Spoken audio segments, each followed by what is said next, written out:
Good morning, everyone. I see you all coming into the room. Good morning, Lori. How are you? Well, hello, Lauren, and how are you this morning? I'm doing good. Hey, guess what today is? What's today? June 1st. Now, what is June 1st? Okay, it's nothing. It's just I love the beginnings of new months. It's just like a new beginning, you know? And so I wanted to say happy June 1st, beginning of a new month day. Oh, I love it. And it's like it's officially, well, I'm sure there's like an official date for summer, but I feel like once you get into June, like it's really summer now. I know. Are the kids getting off of school? Is summer vacation for kids starting? Obviously, I only have my cat, and she's always on summer vacation, so I'm not sure. But it's right around the corner as it started. So for our school district, for my elementary and my middle schooler, they are out in 2 weeks, but I see Emma saying they're out this week. So it just depends on the county or the city, I should say. Gotcha. They're starting. It's the time for the parents to go crazy. How am I going to entertain these kids for the next couple months? Oh, for sure. For sure. So just, bear with me for the next few months. Totally understand. I'm going to go ahead and jump into the intro. Looks like we've got a good amount of folks in. Give me 1 second, everyone, as I share my screen. All right, there we go. So again, good morning, everyone. My name is Lauren Simpson, and I'm with the SBDC, or the Small Business Development Center. We are a national program with over 1,000 locations throughout the country. So that means that regardless of what state you might be in, you are able to get connected with a local SBDC office. And you want to do so because we offer no-cost services to local small businesses. And they're at no cost to you because your tax dollars have already taken care of our fees. For the Los Angeles network, which is the network that I represent, we have locations throughout the Los Angeles, Santa Barbara, and Ventura counties. And if you take a look at the map in front of you, you can see where those locations are. Again, you'll want to get in contact with us because we offer no-cost business advising. And so you're able to get one-on-one meetings set up with people who are just as fabulous as Miss Lori Williams, who is like the guru of all numbers. So she can get your numbers in order, as well as help with marketing, assistance with business planning. Again, regardless of where you are in your entrepreneurial journey, we have resources for you. Again, they're free. And we also offer virtual trainings, much like the training you have joined today.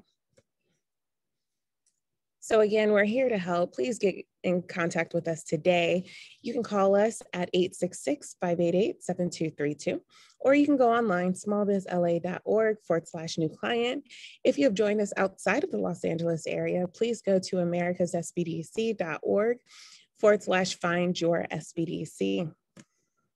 And then really quickly, I know I've been talking about the California Dream Fund, but I have some great news. It has officially launched. Our training program is now online. So be sure to go to smallbizla.org/dream fund to see additional information. An email went out yesterday. So if you've not received that email and you are interested in this grant program, please be sure again to go online and register. And we probably should mention, Lauren, that you do have to be a new business in order to apply. So there might be some new people on that are not aware of that fact. Sure. Yes. So you have to be a brand new business, and it's a micro grant program with awards of $5,000 and $10,000. And then, Lori, really quick, I'm going to do some housekeeping before you dive in. Any questions, please be sure to put those into our Q&A. Again, questions into the Q&A because Lori's able to take a look there. And then the chat will be reserved for any advice or links that Lori would like to share with you. And with that, Lori, I'm going to send it back to you. Okay, I just got a couple quick things before we get started. My finance literacy classes for June are scheduled, and Lauren is going to put them in the chat. The first one, I go over accounting requirements. I talk about what you need to do when it comes time to filling out documents for tax, or what information you have to provide a tax preparer to fill it out on your behalf. I talk a bit about different accounting systems, and even go into how you can do accounting in an Excel document, especially if you're starting up. So this is a good first class to those who are looking or wanting to understand more about the basic accounting requirements for a small company. Then the next class, session number 2, gets big time, guys, into financial management of your company. That's where I talk about the performance measurements and things that I've talked about a bit on the show. With that, if you guys have a thought, and you can throw it into the chat, I'll check it later. I know in the last month, I think month and a half, I went through cash flow. I went through some Excel documents on how to forecast your numbers, etc. And I've got a lot of upcoming guests, and then I'm going to have some blank times in July. And I want to have one of my start with a blank Excel. I'm thinking about teaching forecasting, or going over cash flow, or going over figuring out your profit margins. So if you guys have any thoughts, or you want to give me a thumbs up, we really like the start with the blank Excel ones, any guidance so I can tailor it to you. I'd appreciate any insight. I read the chats after the show, and it's remarkable. I have to say that. Thank you so much. I get such a great, overwhelming response when I do the Let's Start with a Blank Excel document shows. So I think you guys like it, but I just want to make sure.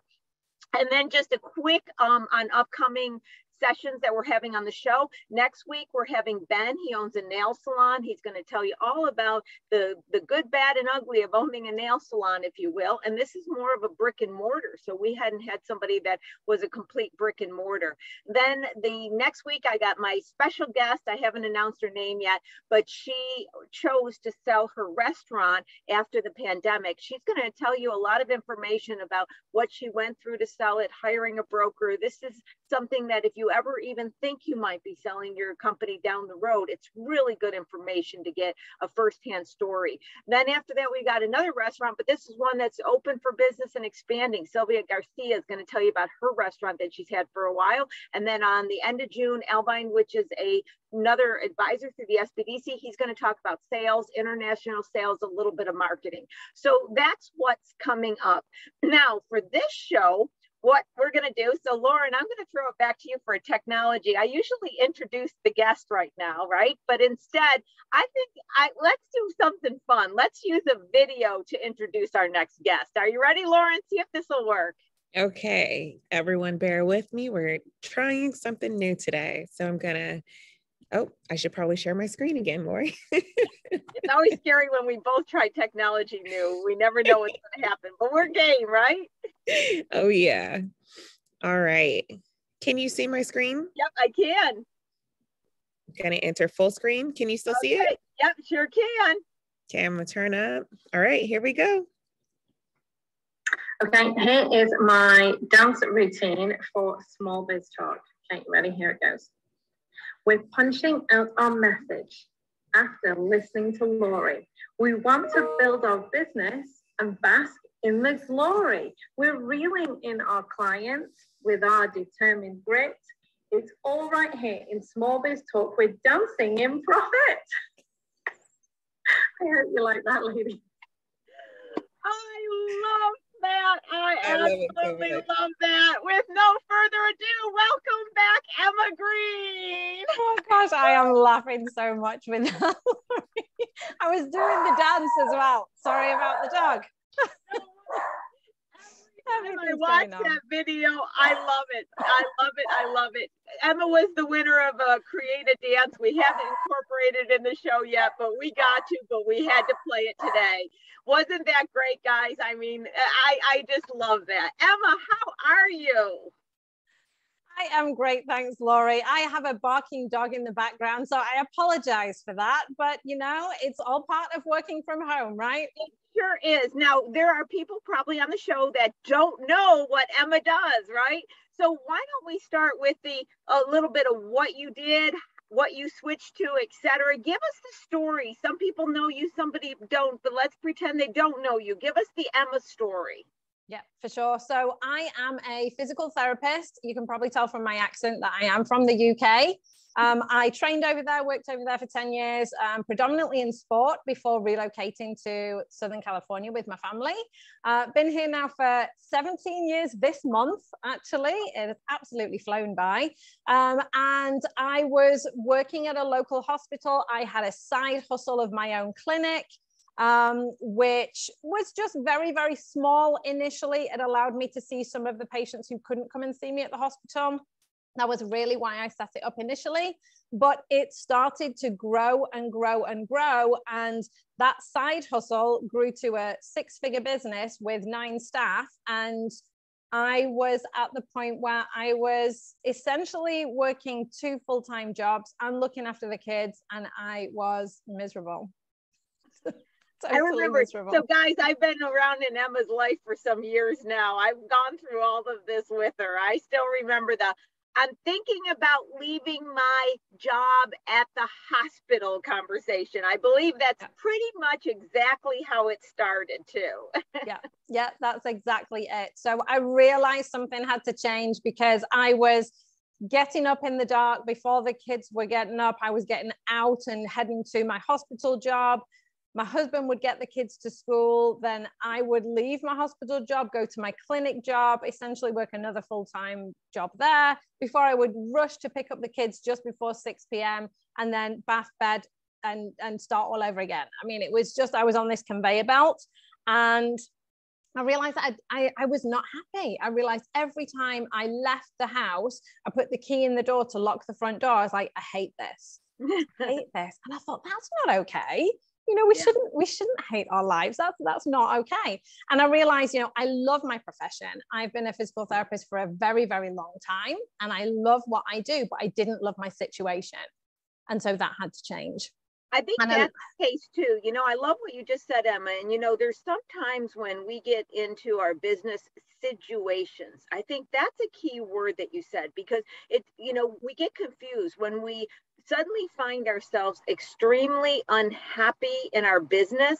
We think we hate the business, but we may just hate the situation. I remember, we're talking back to when I was 30, you know, I've always had my own company, right? And I was thinking about moving from one state to another, and I had gotten my company to a point with employees and stuff, just similar to what you're saying, right?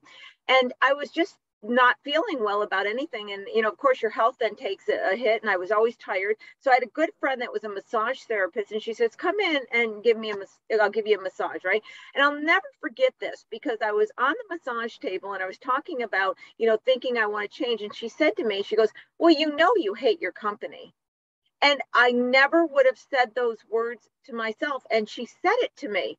And she said it to me, meaning like I was expressing it, even though I wasn't actually saying it. And it was kind of, I hate my company. And I did. And I closed it down and started it different. You know, I still was a consultant, but it was different. So I just wanted to stop you there and talk about situations. We got to remember, there's what we do, there's our clients, there's the situation within we do it. What is the expression? I always get it wrong. Baby and bathwater. You're throwing out both. I always throw out the baby and keep the bathwater. You can tell I got a problem with that, right? Get it wrong. But you know, we got to look at these separately. So anyway, I just wanted to point that out. I think that was real important. So continue with your story. Yeah. So I realized something had to change, and I looked at it, I was like, well, what am I going to change? Am I going to close my company? You know, am I going to close my clinic and continue at the hospital? And I thought, no, I don't want that. So I realized it had to be the other way around. I wanted to go full-time into my business and leave the hospital job so I could focus full-time on what I wanted to do. So that's what I did. I'd been a physical therapist in a hospital for over 20 years. It was one of the hardest things that I've ever had to do. I didn't realize how hard it would be for me to stop being the person that I was in order to become the person that I wanted to become. Also scary too. I mean, you're talking to a lot of people who have jobs, right? And careers and are wanting to jump into entrepreneurship. That moment when you decide, you know, a lot of times people are able to do it part-time, which I always say that's a really good way to go about it.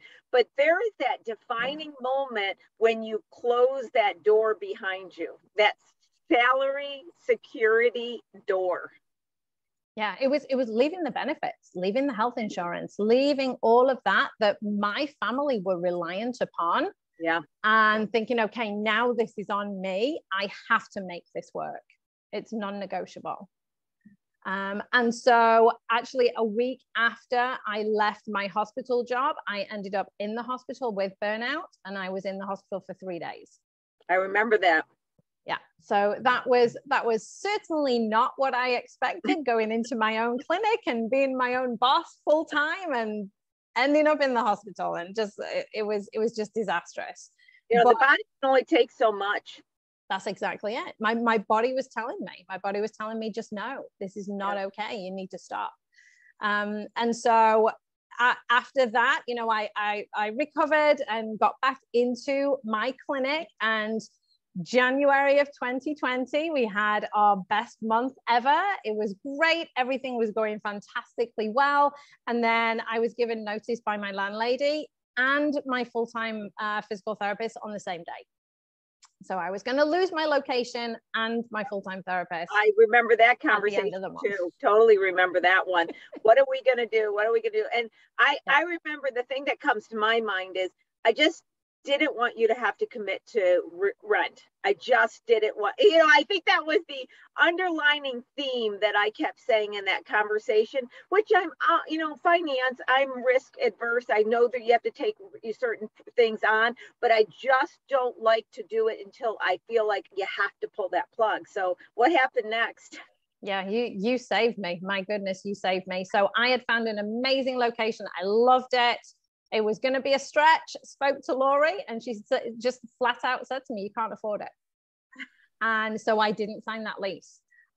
We moved into a temporary accommodation. I'd found another place that I was going to sublet. It was a brand new gym that was being built. They were going to have a purpose-built room for us in there. It was going to be fantastic, but it wasn't ready. So we moved into temporary accommodation, and 6 weeks after we moved into our temporary accommodation, COVID hit and lockdown happened.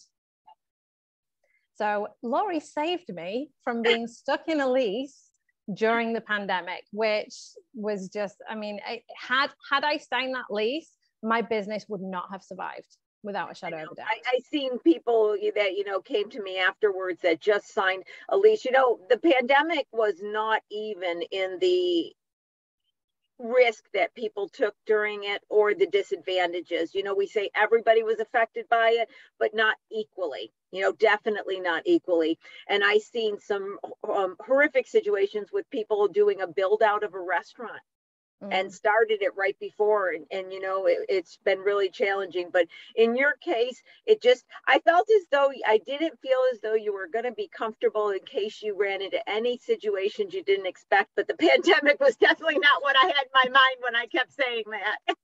Yes. Yeah, it's so true. And so over the course of a weekend, we went from being 95% in person as a brick and mortar to being 100% online. We shifted everybody to virtual visits over the course of a weekend.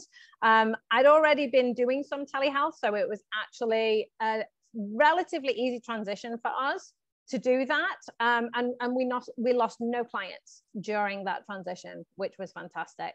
Yeah, I remember that. And, you know, going back, before we leave this, going back to the, you know, overworking, et cetera, and that, you know, too often, and I hear it, and I wish people wouldn't buy into this, that to be an entrepreneur, you got to be passionate and you got to just work all the time. And that's what you have to do.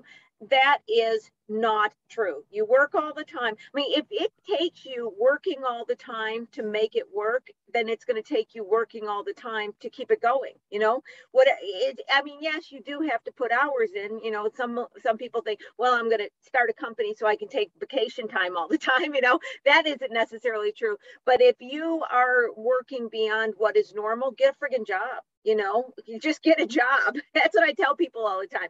You know, you want to be more tired and more broke. If it takes that much, get a job and get paid more, because it's not going to change.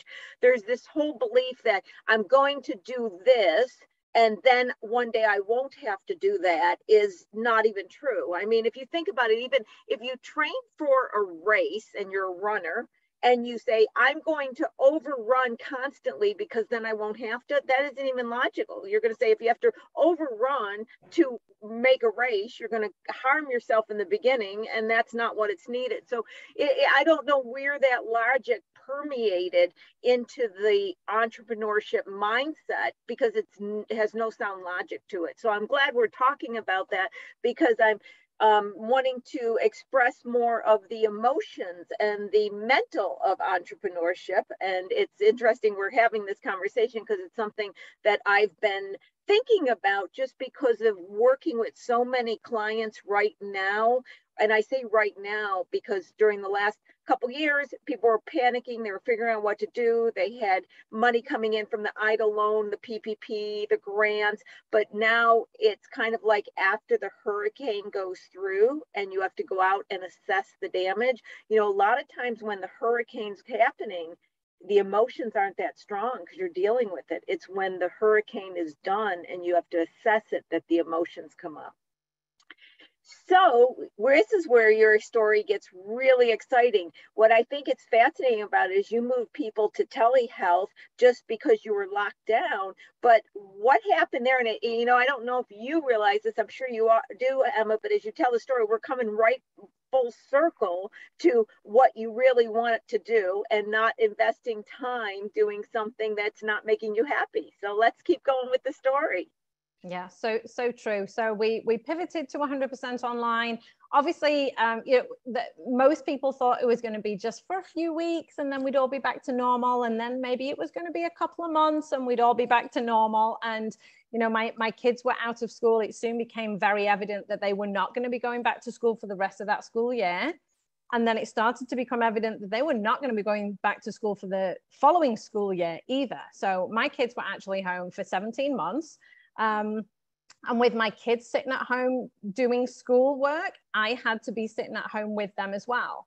So I'd gone from like a couple of months in the pandemic to actually considering starting 2 brick and mortar locations, because now I had this opportunity with the temporary accommodation that we'd been in, who loved us being there and didn't want to leave us. The new gym that was opening, who couldn't wait for us to start there. It's like, oh, actually, now I can have these 2 locations, 2 lots of staff and 2 lots of headaches. and I had a conversation with a physical therapy clinic business mentor of mine. And I can remember saying to him, I've got this opportunity, 2 locations, and I think it's what I should do. And I can remember him just looking at me, sitting back in his chair, folding his arms and saying, should you? And I kind of went, should I? And I started to think about those 2 locations, 2 sets of staff and 2 sets of headaches. And I thought, you know, I wasn't really enjoying the one. Why am I even thinking of 2? It's going to be just double the stress, double the everything. Actually, no, I don't want to do that. You know, so should is a very interesting word. I'm an NLP practitioner, and whenever we hear the word should, it usually suggests that it's something that we don't really want to do, but we have it in our head, another voice, you know, that one, you should do this because that means success, or you should. And I always say you should all over yourself, you know? and so it's interesting because I'm very keened in when I hear somebody say that word, or I say the word, I always have to go, whoa, let me back up. And that's another thing about entrepreneurship. It's almost like you're signing up for something that you should put all your desires aside, and this thing has its own self, and you've got to then honor it and respond to it, whatever it is. It eliminates this, but this isn't working for me, or this isn't my life. It's almost like people can't believe you can create a career and a life at the same time. And in fact, you should. I did that on purpose. So tell us what happened next. Yeah, so I started to think, actually, what do I want to do? Not what should I do, but what do I want to do? And I realized that I want to be home with the kids if they need me. I wanted to not miss things at school, concerts and trips, things like that, that when I was working at the hospital, I had to go and ask permission for the time off to go and watch my kids in a show or whatever it was. And I started to realize that I don't want to miss things like that. I want to be able to block time off whenever the heck I want to enjoy being with my family, to do whatever I want to do. So I started to think, well, how am I going to be able to do that? And the telehealth definitely allowed me to do that. If we fast forward to September of 2020, so in September 2020, we had the Bobcat fire very close to where I live. In fact, the fire got to about half a mile from our house, and the smoke, I've never experienced anything like it, and hope I never experience anything like it ever again. But we were evacuated from our house. And so packed up the kids, the dog, everything in the car, and off we went. We headed to Vegas. And when I got to Vegas, I opened up my computer and I saw my clients. And I realized, oh, I can do this from anywhere. So I'm sitting in a hotel in Vegas, looking out over the strip, treating my patients. And that was, I think that really helped me to see what the possibilities were. And actually we traveled for 3.5 weeks because the fire was just so close. It was out of control.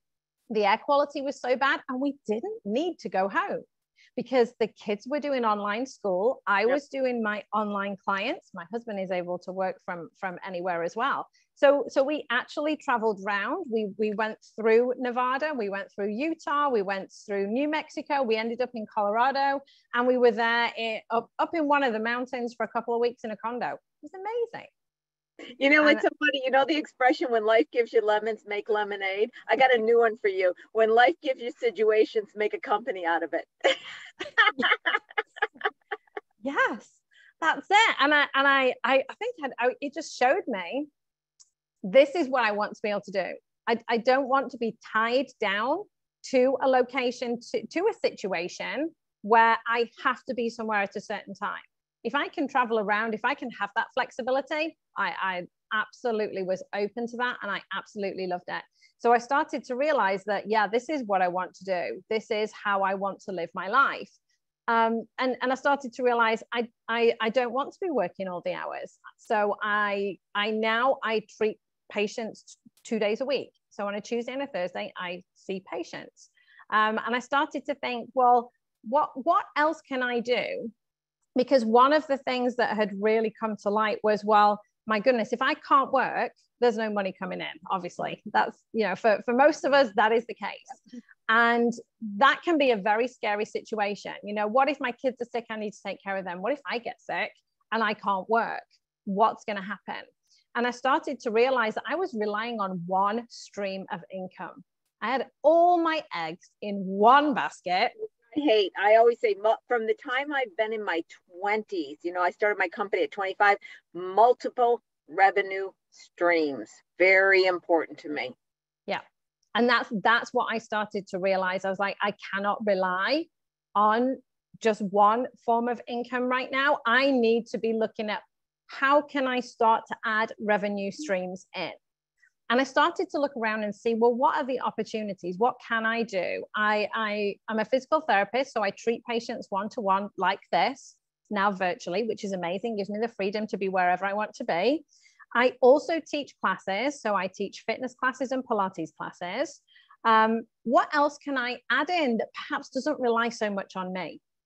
And so I started to look at passive income and different forms of passive income, and what could I add into my business to start supplementing what was coming in, and then even maybe over the next 5 years, make that transition so that I don't have to rely on my one-to-one. I could step away from that if I wanted to.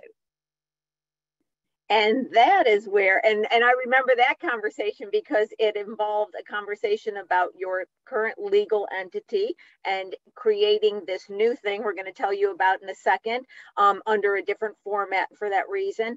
But before we go there, and I just have a new coined Lori phrase, right? Okay, I just made this up. But as I'm hearing you speak, and I speak about this a lot, and I'm going to call it now, responsible entrepreneurship. Okay, so this is I just coined that, right? But this is where I'm coming from. And, you know, I've been obviously working with companies from all sizes, from small to middle to large, you know, and a lot of entrepreneurs, 30 years. And for several years when I was in LA, I'm not anymore, but when I was in LA, I was an adjunct professor at USC and Pepperdine in the entrepreneurship program, right? So you get a lot of people coming up with these ideas. I'm going to do this and I'm going to do that. And I'm going to, you know, give all my money to charity and all this. But of course, the parents are paying the bill. Okay. Then I get people that are, you know, having to fund their own life, maybe not children, but they think a little bit more before they jump. So what I always tell people is, it's great to be an entrepreneur. I've been one my whole life, but you've got to remember, and you've heard me use this expression, I used it before, at the end of the day, you've got to buy a quart of milk. So being delusional and not doing the numbers about how am I going to make this work gets you nowhere but broke and tired.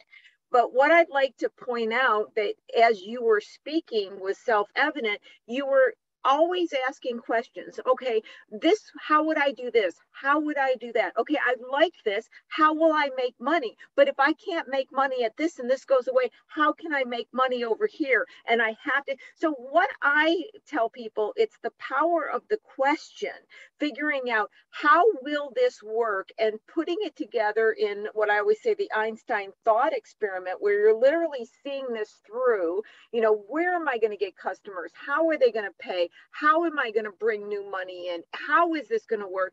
Too many times, once again, one of those entrepreneurship myths that I wish would just be thrown out and never even spoken is, you just got to have passion and jump in and it's all going to work out. No, passion gets you out of bed in the morning, but it doesn't do anything else. So in Lori's new word, responsible entrepreneurship is a matter of taking the responsible aspects of how is this going to work, thinking it through, being logical, be real about it. And that's what you did. So tell us how you came up with the next aspect.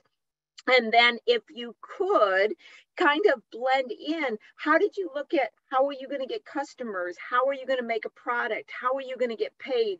The actual mechanics that you went through to bring it all together. Fascinating story, Emma. As many times as we talk about this story, it just has so many great learning nuggets. I hope you guys in the audience are benefiting from it, because it's just a fabulous story. So keep going, Emma. Keep taking us down this road of discovery. Yeah, so when I was looking at sort of passive income, there are so many different options. And what I didn't want to do, hang on, let me just close the window. So there's construction outside. Yeah, dog construction, got life happening. Yeah, it does. You know, so there's passive income that people know about, like things like investing in the stock market, real estate, you know, NFTs, crypto, these types of things people talk about when they're talking about passive income. Well, I didn't have any funds to put into those types of things. That's the problem. Yeah, so I need passive income that doesn't cost money. That's what I needed to look at.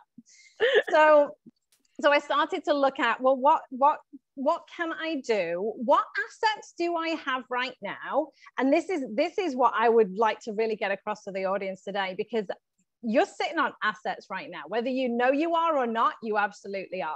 You're sitting on things right now that you could turn into passive income. And that's what I started to explore. And as I started to enter this new world that was there, but I had no idea it was there. And I started to look at what other people were doing. And I started to look at what other people were making doing these things. This whole world opened up to me, and I was like, my goodness, this could be absolutely amazing.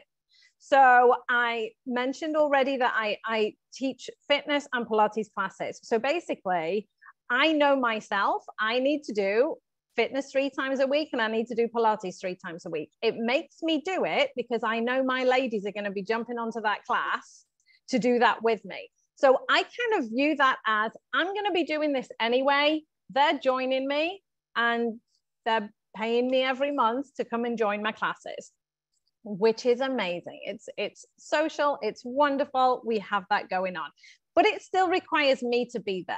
Right. So it's not 100% passive, even though I'd be doing it anyway, it's not 100% passive.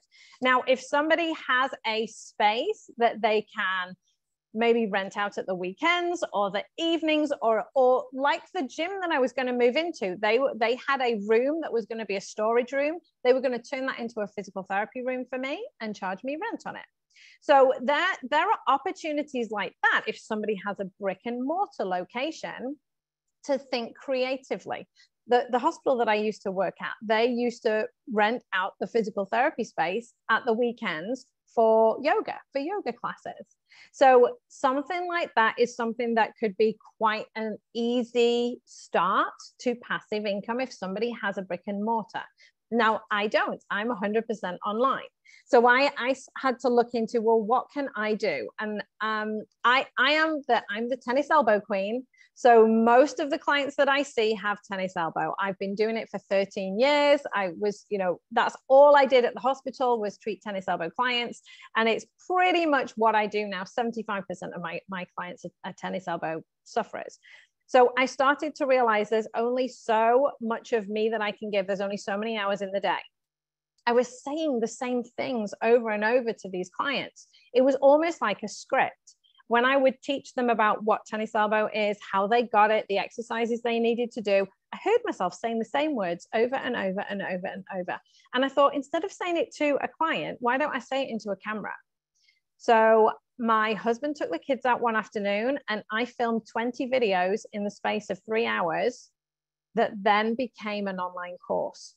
And you filmed it with cheap equipment that you already have, if I could say. It's not cheap, but you didn't have a big studio is what I'm trying to say. Yeah. I filmed it on my phone.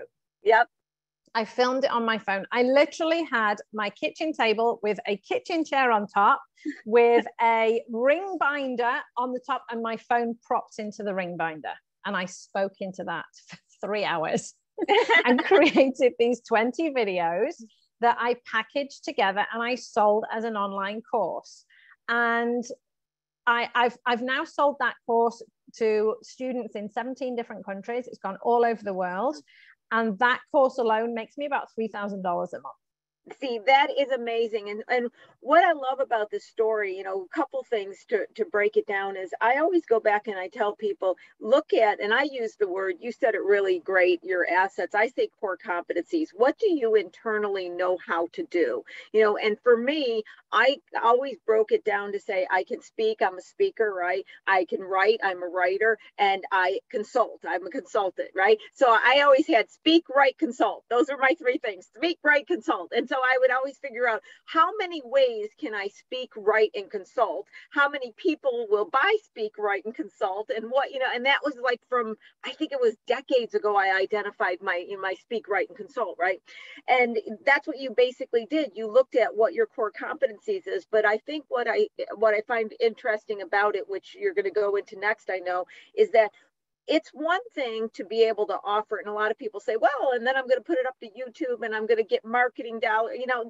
I know that works for some people. There's these people that got $1 million followers and all. But I always say, okay, business speak, write, and consult isn't 1 million followers. Okay. Tennis elbow is not 1 million followers and suddenly you're going to get big pay. And I don't like that model because I don't feel safe with that model, right?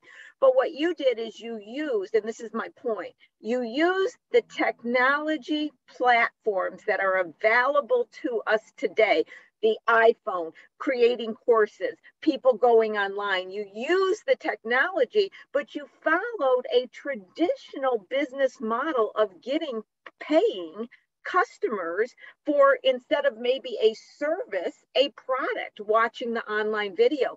And that's what's giving you the annuity of continual income and the security. So how did you go about, you got this product, how did you get customers? How did you make this into a business? Yeah, so I created a Facebook group specifically for tennis elbow sufferers, and I invited some of my, because I actually started the Facebook group before the pandemic. So I invited some of my current clients who were from my brick and mortar clinic. And I invited past clients who had successfully healed, and it started to grow. And so I was active in that. I would post videos, I would go live, I would post photos, all different kinds of things to help people to start their healing journey if they have tennis elbow. And so it started to grow. So people, when they are looking for a solution, will search for that solution. If people go into Facebook and they type in tennis elbow, they're going to find me. And so it started to grow and grow and grow. And so without advertising, I've not done Facebook ads or anything like that for this group at all. And now I have over 2,000 members in that group. Wow. And so organically, it just grew. So if you have something that you can teach, if you have something that people need, you can create a community. And I think that was the biggest thing, was creating a community where people can come, know that they're not alone, and start to learn about things that are going to help them, but also interact with people who have been successfully through that process too. Yes, yes. And then people, and in many ways, technology changed some of the fundamentals, but in some ways it didn't. I started a class, how to read financial statements. This is like 20 years ago, I think, at least probably. I always, have to look at my own age. But the reason I started this class is I had in my career been a banker. And I felt as though the banks had a understanding of how they were looking at the client's financials that the clients didn't understand. Okay, so it was not fair. The banks were looking at your numbers, they're seeing one thing, but you're not seeing what the bank's seeing. So I wanted to teach people how to read their financial statements and understand how a bank views them. That was my whole goal. It was kind of to right what I thought was a wrong and a disadvantage for people versus companies versus that, right? So ended up that I leave the banking, I start, I'm in my business, I start my class, and the banks ended up sending me their employees to go through my class, which is friggin' hilarious because it was really for the companies, right? But it started being, because the banks knew me, they started going, oh, Lori's teaching this, we'll just send them there as part of our teaching. So I went from one class to that first year, which I was only going to do this and make maybe 1,000, 30,000. And it was because I structured in the community, okay, unintended, right? But nevertheless, it did well. I was within the banking community. Everybody sent me their new employees. So even though I didn't use technology and it wasn't online, it was the same foundation. I always tell people, when we get too engaged in the new internet, the new technology, the new business, we can lose the fact that business functions in the same way.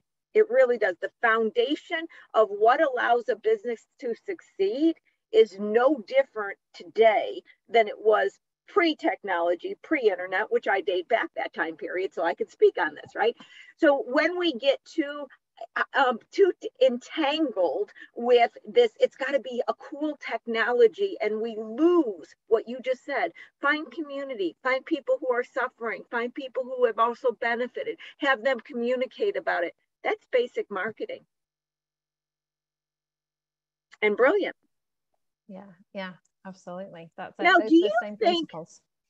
What I feel is though people, and I could be, because I feel this way, so I don't know if I'm putting this on others, but I think that for many people, they're not wanting to go back to an in-room session. They're really like learning online.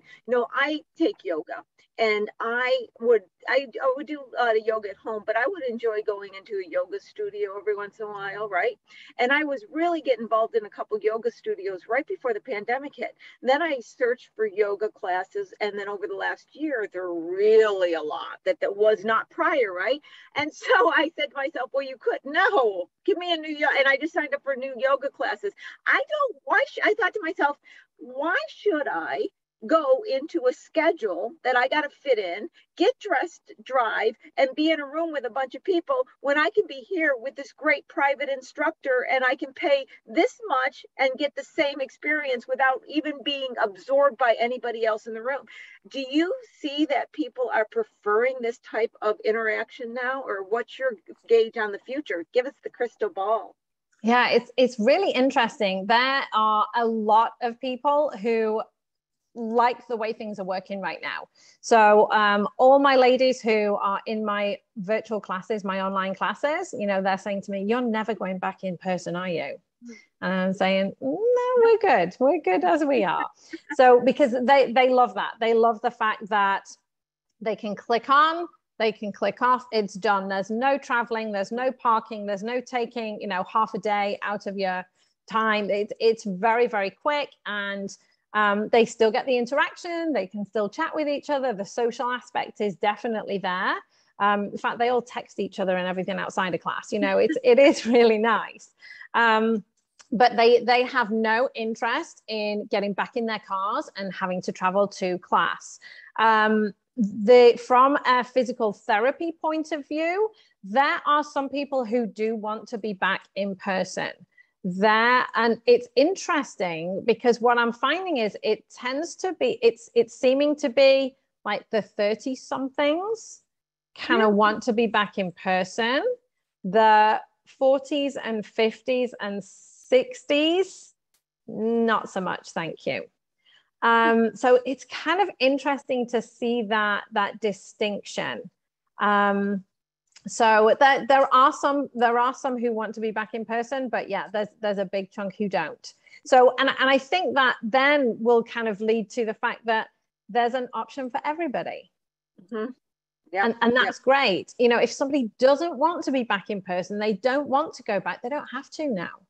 Yeah, I agree. Now with the Facebook, you know, and the tennis elbow videos, etc., I'm assuming, and I could be wrong, that you're going to reach, as you want to grow this, a point where you're going to have to engage in other activities to get more customers, to get more clients, that you're going to have to grow it in a way that takes a concentrated marketing effort. What's your thoughts on that, and where are you planning on going from here? Yeah, so I was actually one of my clients probably about 12 months ago. He's a long-time client, have seen him for years, kind of followed me from the hospital to my clinic to now being online.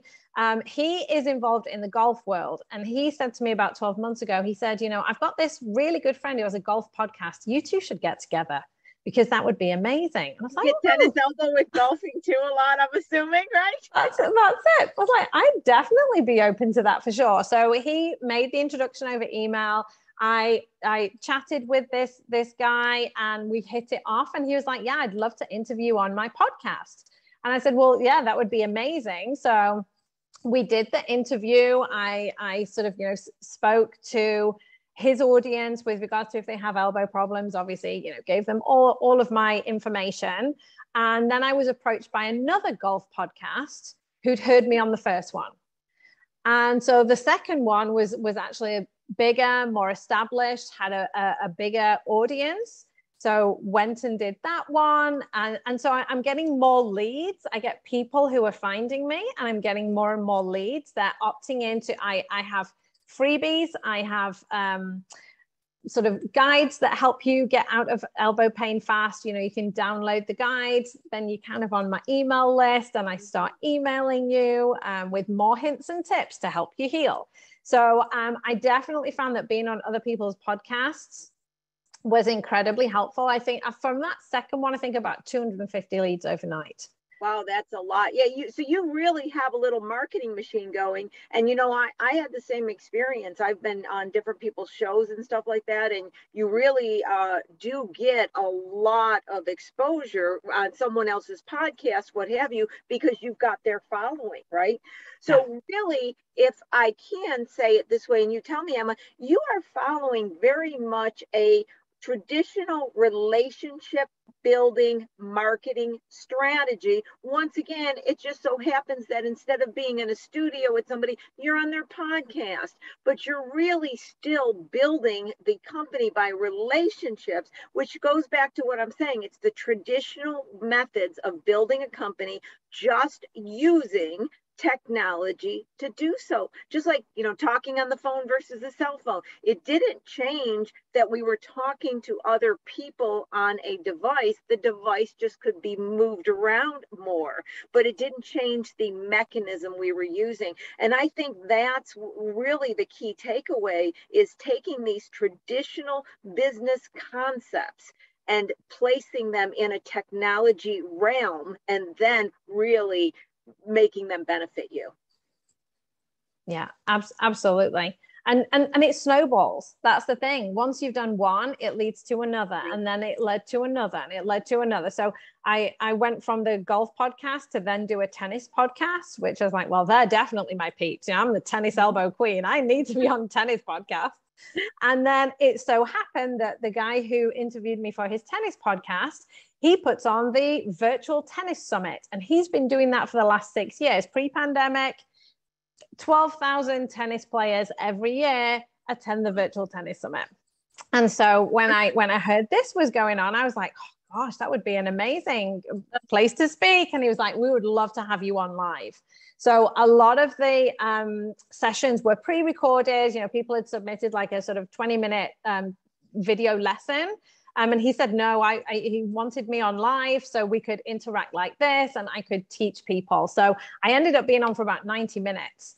And it was fantastic. I sold so many copies of my book. I got so many people coming into my Facebook group. It was an amazing experience.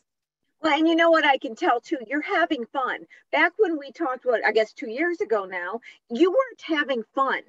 You are, it resonates with you. You can see you are having fun. And I always say about life in general, people that know me, if I can't have fun, I'm not going to do it. Okay. That's the way it is. It's got to be fun, because only if I have fun will I enjoy it. And you're having fun again.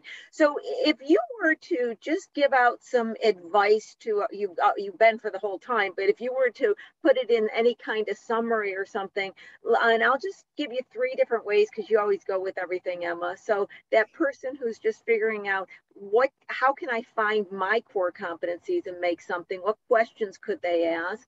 And then, what have you learned from this as your takeaway? And what would you tell people that are out there struggling just like you were? So that's just a big realm of information, but go with it, Emma.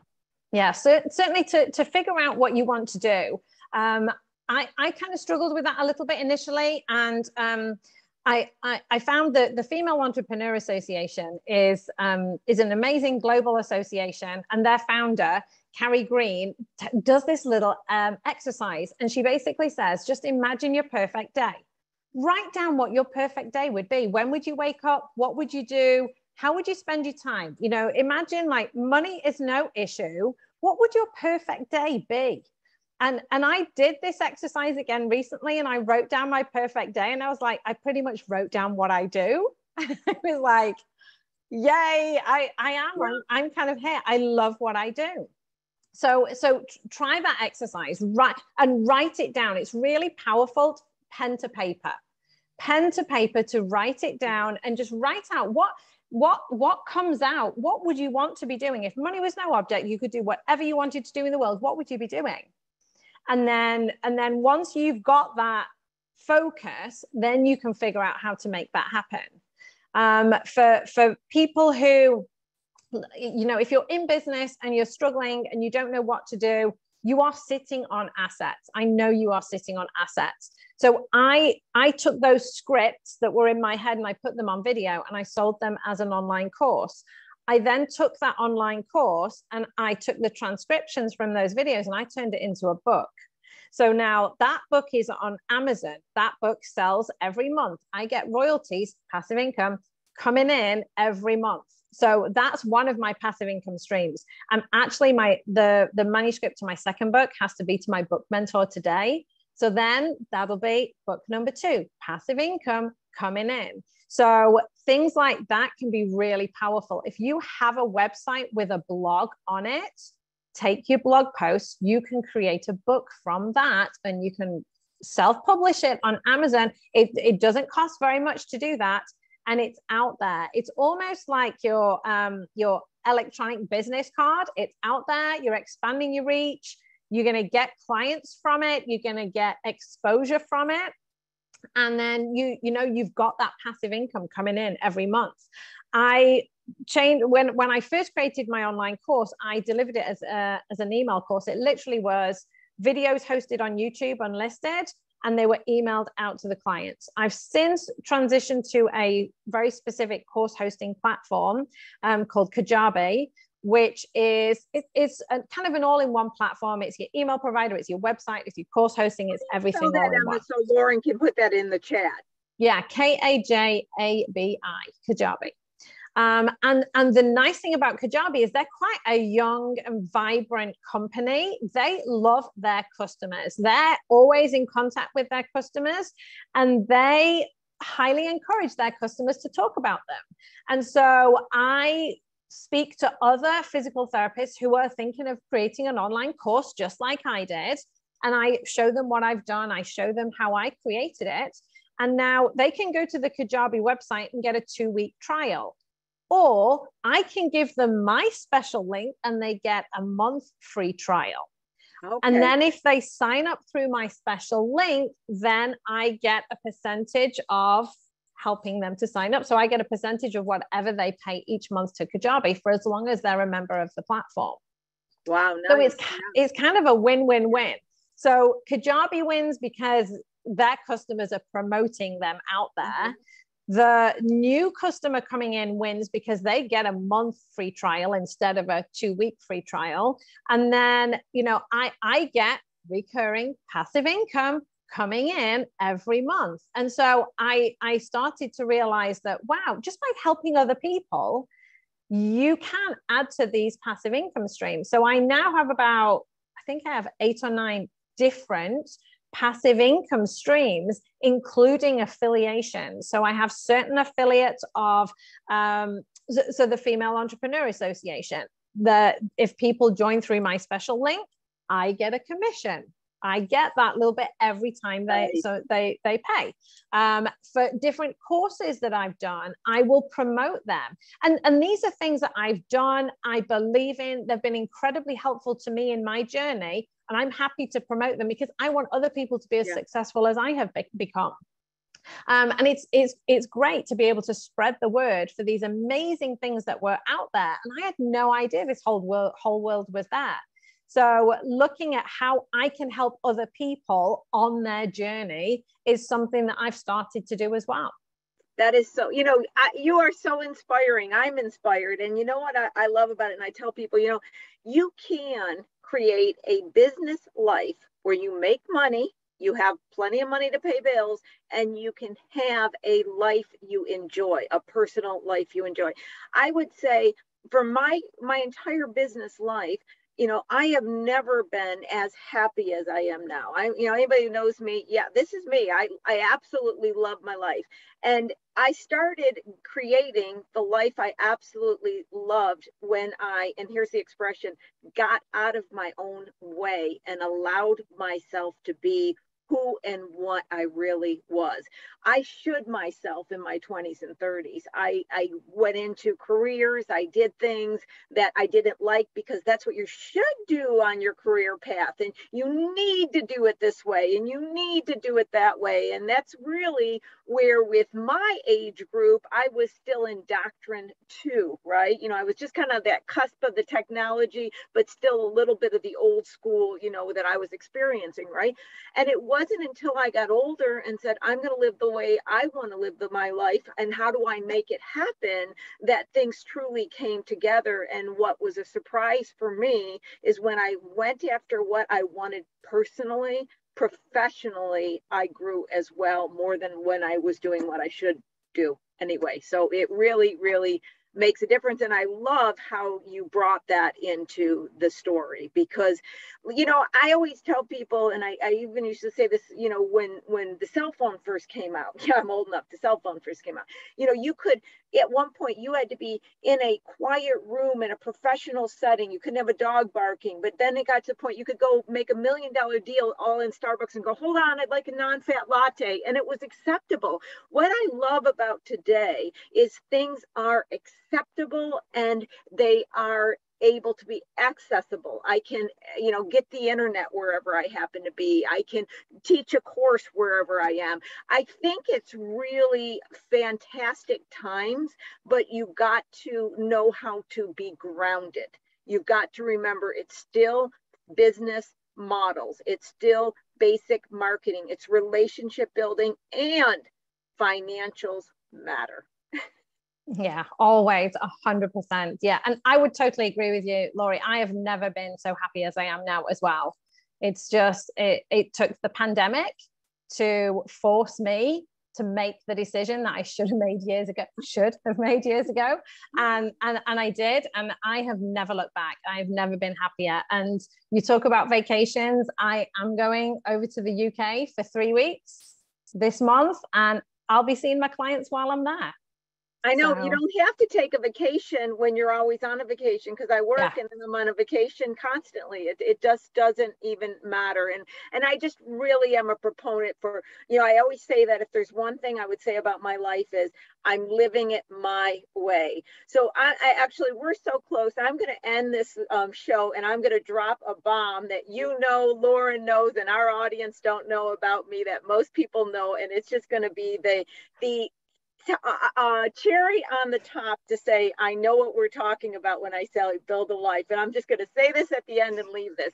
Those guys have followed me forever and known me for years. You would be very surprised to hear that I don't live in LA. I live in a van I had custom made into a tiny home, and I've been on the road for 6 years. 6 years running my professional career, making my life into anything I wanted to be. I just arrived at the ocean. I've been in the forest. I've been in the mountains. I travel all around, and this has been my life for 6 years, and it's truly amazing. And so, Emma, another truly amazing story. With that, Lauren, come on back and bring it home. Ladies, I love hearing you guys talk. That was so good. Emma, it's always so amazing to see you. I know. Pleasure. Such a good story. It was so good. Oh my goodness. And I am inspired. I am going to hit the road. Once I get the kids out the house, I'm going to hit the road and yeah, I just have my cat, so that's where it's pretty easy. I just, as you guys probably have heard me say, I put her in the stroller. I had her on my back in a backpack this morning. We went for a walk on the beach before doing the show. So never a dull moment. Emma, thank you so much for coming back. Your story is fabulous. And you know, Lauren, we're going to have Emma continue to come back, because every time she does, the story gets better and better and better. I think Emma is going to be on Oprah, and that's how we're going to get an introduction to Oprah. Okay, Emma's going to go. Let's do it. And shout out to everybody in the audience. I always have to say, you know, to those that are here every single week, I can't thank you enough. Those have, you know, then join in on my webinars and my teachings and everything. I hope you know from the bottom of my heart, I'm really out here to help you, to promote your company, to have a solid foundation, but also have emotional stability and happiness. When you're worried about the finances in your company, when you're worried your company won't make it, you are not emotionally stable and you're not happy. Okay. So it's a combination of having what you want, but have responsible entrepreneurship. So you can buy that quart of milk, you can have the happiness you need, and you can enjoy what you're doing. Because I really don't think work is supposed to be an awful thing we dread. I never believed it. I never bought into it. That's probably why I became an entrepreneur at 25. I just did not believe something we spend that much time doing should be that painful. Mm-hmm. I'll end it with that, Lauren. Take it home. I love it. Thank you, Lori. And again, thank you, Emma. I can't wait to have you on again. To all of our frequent flyers, thank you again for joining us for another episode of SmallBiz Talk, Solutions for Your Small Business. We look forward to seeing you next week, Lori. I'll see you there, 10 a.m. on Wednesday. Yep. Bye, And everybody. we'll see you too, Emma. Have a great vacation, Emma. Bye-bye. Thank you. Bye. Bye. Safe travels.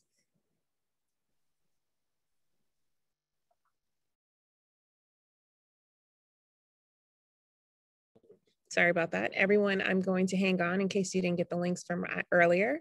It's the link to our YouTube for past shows, which I'll include again. And then if you have any questions or would like to set up a one-on-one with Lori, please be sure to send me an email. I'm putting that information in here too, as well as information related to becoming an SBDC client. There you go.